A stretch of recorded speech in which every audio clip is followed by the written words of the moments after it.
기도하시겠습니다.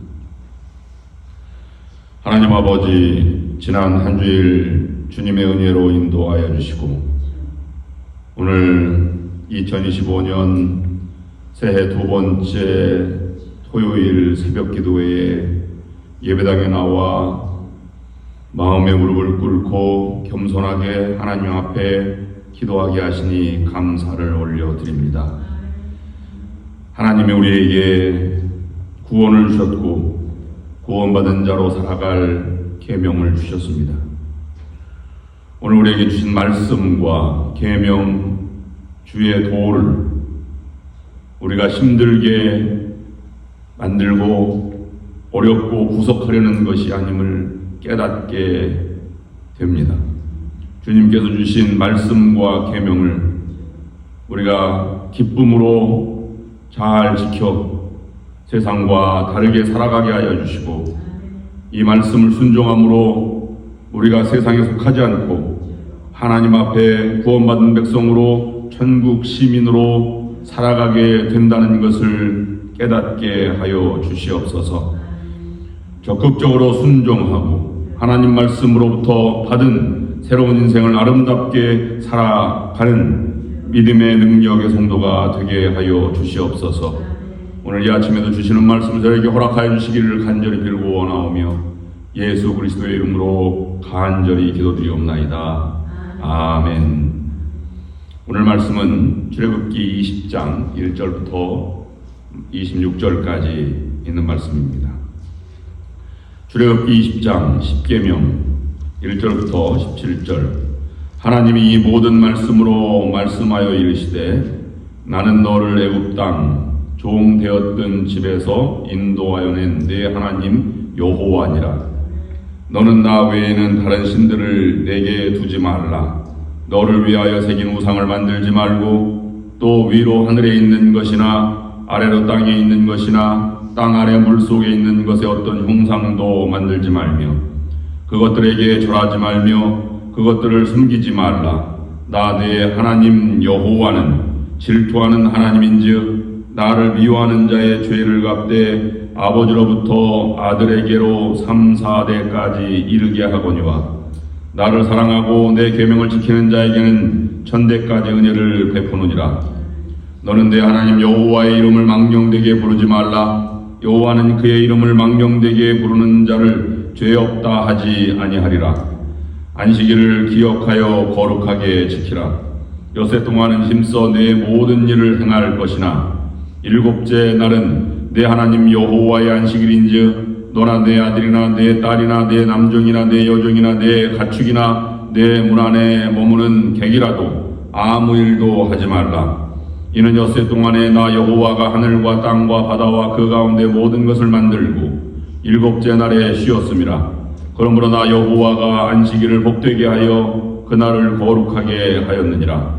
내 부모를 공경하라. 그리하면 내 하나님 여호와가 내게 준 땅에서 내 생명이 길리라. 살인하지 말라. 간음하지 말라.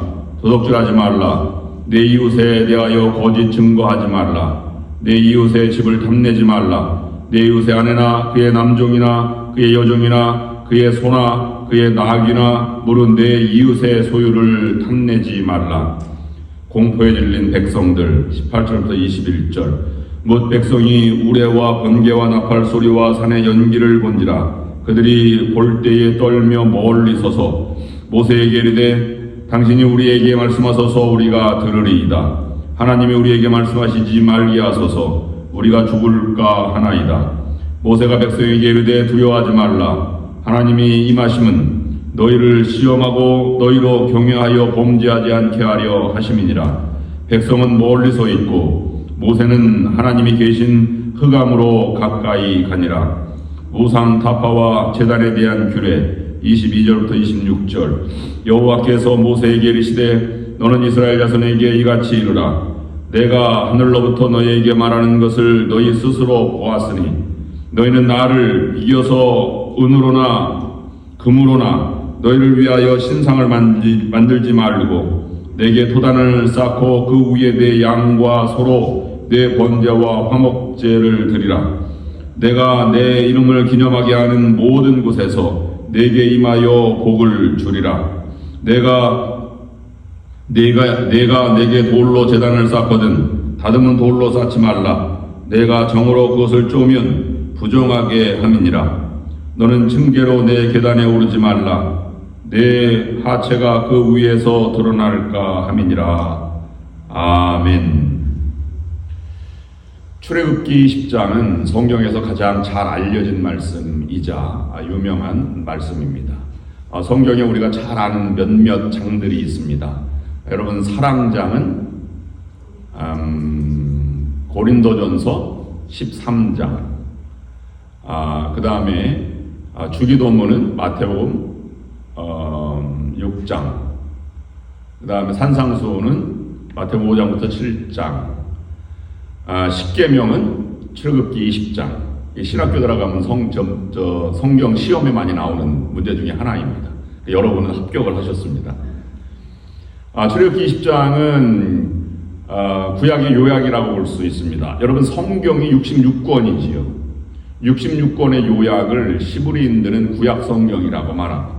구약 성경 전체를 하나님의 말씀이라고 보죠. 하나님의 말씀을 더 축소해서 축소하면 모세오경이 됩니다. 창세기, 출애굽기, 레위기, 민수기, 신명기까지 5경을 가장 중요한 성경이라고 말합니다.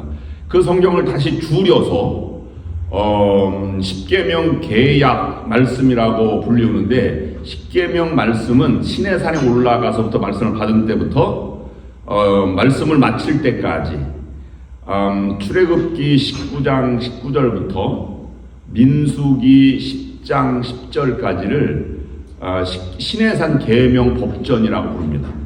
그래서 성경의 가장 중요한 요약을 한다면 히브리 유대인들은 출애굽기 19장 19절부터 민수기 10장 10절까지를 말합니다. 근데 그것도 너무 길어서 그럼 요약한다 그러면 몇 장으로 요약하냐면 출애굽기 20장, 십계명 2장을 성경의 가장 중요한 부분으로 그렇게 인식을 합니다. 그러면 우리가 지금 오늘 만나는 출애굽기 20장은 가장 중요한 부분이다 라고 볼 수 있는 것입니다. 이것을 예수님은 마태복음 22장 37절부터 40절까지 너희는 너희 힘을 다하고 목숨을 다하고 모든 온 힘을 다하여 하나님을 사랑하라. 그리고 하나님을 사랑한 것 같이 내 이웃을 내 몸과 같이 사랑하라. 이것이 선지자와 율법의 강령이니라. 그래서 이 십계명을 하나님 사랑과 이웃 사랑 둘로 요약하셨습니다. 이것을 오늘 본문에서 만나는 이 장면입니다.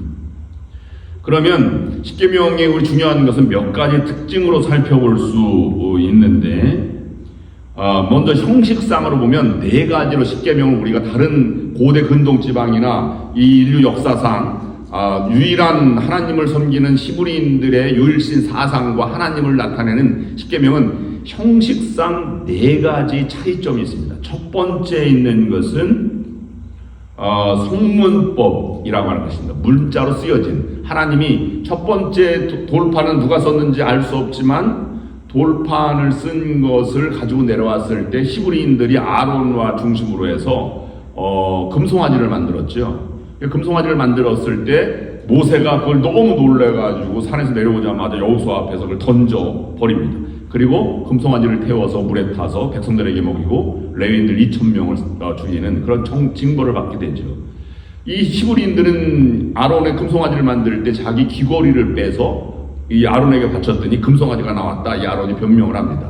그래서 히브리인들은 제사를 드리거나 성막에 올 때는 귀걸이나 금고리를 하지 않았습니다. 왜냐하면 그거를 바쳐서 금송아지가 나온다 이렇게 할까봐. 오늘날 이런 전통은 제사장 복장을 화려하지만 예배 드릴 땐 수수하게 오라고 말하잖아요. 이 전통은 바로 여기에서부터 비롯된 것입니다. 화려한 것보다는 수수하게 겸손하게 예배에 참여하라 라고 하는 것이 이 배경이 된 것입니다. 성문법. 두 번째, 모세가 다시 산에 올라가서 율법을 받을 때에는 하나님이 직접 쓴 돌판을 가지고 내려와서 그것이 언약궤 안에 들어가게 되지요. 성문법이다, 필연법이다, 이렇게 소개해 주고 있습니다. 그런데 그 법을 주었다고 해서 두 번째 형식은 십계명이라고 해서 하나님의 명령인데요. 이 명령하신 성문법이라서 일방적으로 주어진 것이 아니다. 이건 고대 근동이랑 전혀 다른 개념입니다. 이것은 계약법이라고 하는 것이 특징입니다. 하나님이 말씀을 주셨어요. 근데 너희들이 지킬지 안 지킬지는 너희들이 결정하라. 지키면 복이 되고 안 지키면 복이 되지 않을 것, 멸망할 것이다.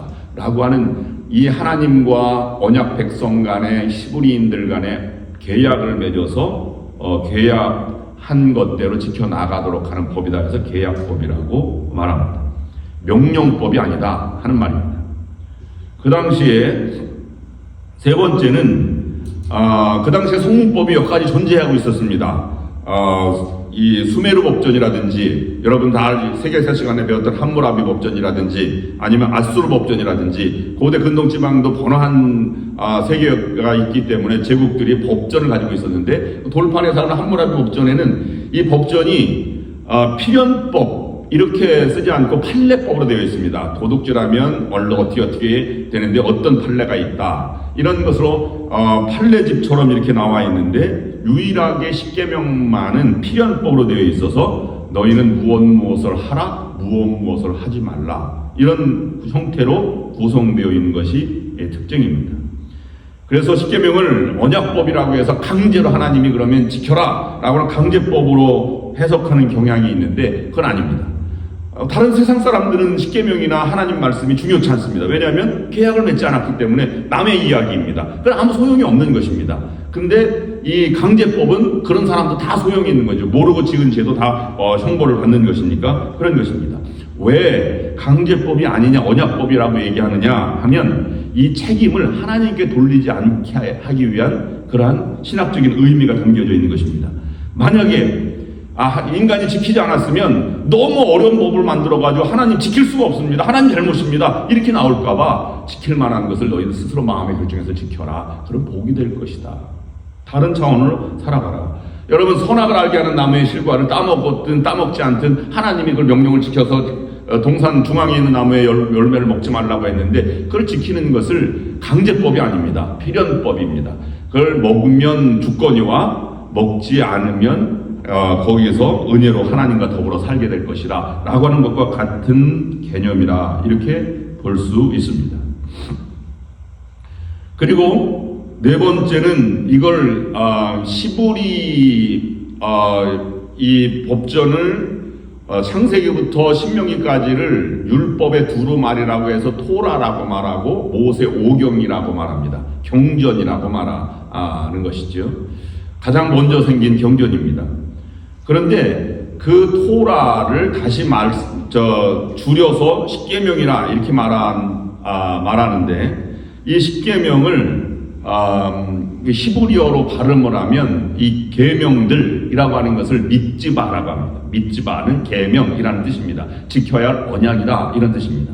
그런데 히브리 전통에는 그것이 계명이라고 말하지만 그것을 계명이라고 말하지 않고 길이라고 말합니다. 살아가는 방법. 너희들이 계명은 딱 조항을 지켜서 이걸 하지 말라 이렇게 따라서 할 것이 아니라 하라는 말씀도 있으니까 말씀은 금할 것은 금하되 살아갈 것은 살아가다라고 해서 이 토라, 십계명, 미츠바를 할라카라고 부르는데 그것은 길이라는 뜻입니다. 그래서 엑소도스라고 하는 말도 호도스, 어디에서부터 부르다 이런 말입니다. 길에서 부른다. 그래서 어디로 갈지, 가나안 땅으로 갈지 그 방향을 지시해 준다. 그 기둥이 불기둥과 구름기둥이다. 말씀으로 언약 앞에 너희들과 함께한다. 이런 의미가 담겨져 있습니다. 그러니까 십계명은 내가 가만히 있어서 지켜나가고 안 지켜야지, 안식일 거룩하게 지켜야지 이런 수동적인 자세가 아니라 능동적으로 하나님의 길을 만나려면 어떻게 가는 것인지, 어떤 삶을 살아야 하는지를 우리에게 안내해 주는 길, 거룩한 백성이 되는 길로 우리를 인도하신다는 것입니다. 그 십계명 이후에 하나님이 성막을 짓는데 성막이 성전의 모형이고 그 다음에 성당의 모형이고 성당이 변해서 교회 모형인데 교회 모형도 이렇게 제단과 아래 회중이 있고 십자가 상징이 있고 이렇게 하는 것도 하나님께 나아가는 길, 십계명을 지켜나가는 길에 하나님을 만나러 가는 길의 전형을 보여주고 있는 것이 성막의 기능이기도 합니다. 이것을 안내해 주는 것이 출애굽기라고 하는 것입니다. 그래서 오늘날 지켜야 할 계명은 77개, 무엇을 하라 하는 계명은 194개, 모두 합쳐서 하지 말라 194개, 하라 77개, 그래서 271개라고 말합니다. 내용상 그러면 십계명은 성문법이자 언약법, 그 다음에 이 살아가는 삶의 방법을 제시해 주는 것이다 라고 하는 것에 내용, 형식상의 구분이 있다면 내용상은 이런 개념이 있습니다.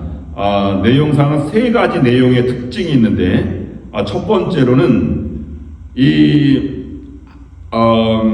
하나님만이 참 신이다 라고 하는 것은 1계명부터 4계명까지 하나님에 관계된 계명이죠. 우상을 만들지 말라, 다른 신을 섬기지 말라 등등을 여기서 하나 제시하고 있습니다. 이 말씀을 보면 이 하나님만이 참 신이다 라고 하는 개념은 무엇도 신으로 대신할 수 없고 신이 아니다 라는 것으로 말하고 있고, 세상의 어떤 것도 하나님을 대적할 만한 것이 아닌 피조물에 불과하다. 이건 다른 말로 그 당시에 말하는 그 바로의 신적인 존재, 아니면 천사들, 아니면 그 당시에 바알 신이라든지 아세라 신, 가나안 땅에 들어가면 여러 가지 풍요의 신이 있을 것인데 그것에 의존하지 말고 유일신 하나님을 섬겨라 라고 하는 것으로 말하면서 여호와 한 분 외에는 예배의 대상이나 경배의 대상이 될 수 없다 라는 것을 말씀하고 있는 것입니다. 두 번째, 그럼 그런 것을 숨기지 않아도 사람은 형식에 따라가게 되어 있고, 풍요가 보이면 그 사람이 어떻게 살아가는지, 어떤 종교를 만드는지, 신을 섬기는지 이런 것이 따라가고 싶은 생각이 있다는 것입니다. 그래서 외형에 의지하지 말라, 형상을 만들지 말라 라고 하는 것이 두 번째 내용의 특징입니다. 내면, 그래서 신앙의 삶은 하나님을 따라 살아가는 것, 성도로서 삶을 살아가는 언약의 백성은 결과보다는 과정이 중요하고, 그 다음에 어떤 열매보다는 동기가 훨씬 더 중요하다라고 하는 것이 신앙의 삶을 살아가는 사람, 하나님의 외형으로 보지 않고 중심을 보듯이 우리도 그런 삶을 살아가야 한다는 것을 우리에게 가르쳐 말씀하고 있는 것입니다. 그러면 왜 그랬을까? 그리고 5번째부터 10번째까지는 인간 관계 속에서 서로 지켜야 나가야 할 계약법인데 왜 그랬을까라고 하는 것인데, 하나님은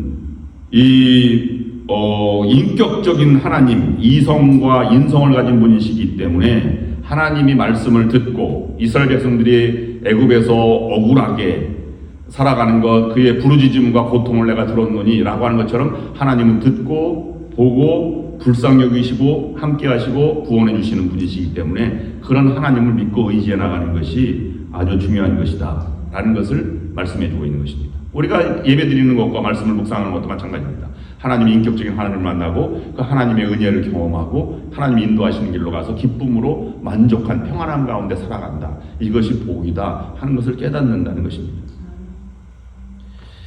그 하나님과의 만난 사람들이 기록한 책이 성경이에요. 얼마나 위대하게 만났으면 사자굴에서도 나오고 절망 가운데 에스겔 골짜기에서 죽어 살아나는 것도 경험한다 라고 하는 것도, 예수 그리스도의 부활과 승천을 경험한 사람들의 감격적인 삶을 하는 것도 바로 이들에 관한 신앙 고백서입니다. 신학교에 들어가면 시험을 보는데요, 성경을 계속 경험하고 있는데 한 번 경험으로 끝나느냐, 이렇게 자기가 풀어내 나가야 안수를 받습니다. 그런데 성경은 옛날 이야기입니다. 성경은 절대 변할 수 없고 내게 한 번 쓰여진 거 옛날의 사건입니다 라고 말하면 떨어집니다.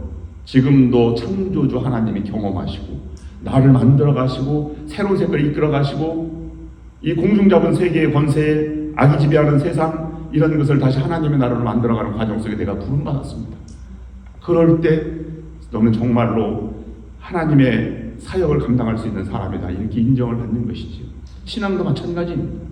이것을 십계명에서 우리에게 부른다는 사실, 이것을 중요한 것입니다. 우리는 지금까지 십계명을 계명으로만 생각했습니다. 그냥 지키다, 하나님 우상을 만들지 말라, 하나님 예배드려야지, 아니면 살인하지 말라, 도덕적으로 살아야지, 이런 개념이 아니고 십계명은 하나님 앞에 어떻게 성실하게 거룩한 백성으로 살아갈 것인가 라고 하는 것을 우리에게 가르쳐주는 말씀인 것입니다. 여러분들도 이런 사랑의 삶을 이렇게 살아가면서 이 세계를 살아가는 여러분들이 될 수 있기를 바랍니다. 유일신 사상을 이렇게 풀어냈다고 하는 것은 그 고대 근동 지방이 있을 수 없는 새로운 문화요, 새로운 종교요, 새로운 계시요, 새로운 시대를 이끌어갈 만한, 그 당시에 이끌어가는 그 세계가 아직도 세계를 이끌어가는 유일신 사상 하나님에 대한 신앙의 그런 히브리 사상이나 아니면 이 하나님에 대한 신앙으로 우리에게 지금 만나고 있고 지배하고 있는 것입니다. 놀라운 이 세계를 경험하고 있는 것입니다. 그러므로 무엇보다 하나님이 주시는 계명을 지켜나가고 기쁨으로 감당해 나감으로 새로운 성민으로 승리한 여러분들의 삶을 살아가시기를 주님의 이름으로 축원합니다. 기도하겠습니다. 하나님 아버지, 우리가 오늘 출애굽기 20장 십계명을 묵상하였습니다. 모든 성경의 요약이라고 한 부분을 묵상하면서 십계명이 단순한 계명이 아니라 언약, 백성으로 서로 쌍방 간의 계약이 이루어졌고 내가 반드시 지켜나갈 때 하나님이 참 평강과 복을 주신다는 것을 묵상하였습니다. 그 하나님을 만나고 인격적인 하나님과 더불어서 거친 세상을 기쁨으로 살아가는 우리들이 될 수 있도록 축복하여 주시옵소서. 그러므로 우리도 약속의 땅 가나안 땅, 풍요한 땅에서 하나님을 모시고 기쁨으로 살아가는 저희들의 신앙의 여정이 될 수 있도록 축복하여 주시옵소서. 하나님, 우리를 교회로 불러주시고 언약 백성으로 삼아주셨사오니 이 교회도 가나안으로 갈 수 있는 언약 백성이 되어서 큰 하나님이 젖과 꿀이 흐르는 땅과 같이 기쁨의, 평화의, 사랑의 공동체를 만들어갈 수 있도록 저희들을 주님께서 은혜로 인도하여 주시옵소서. 예수 그리스도의 이름으로 간절히 기도드리옵나이다.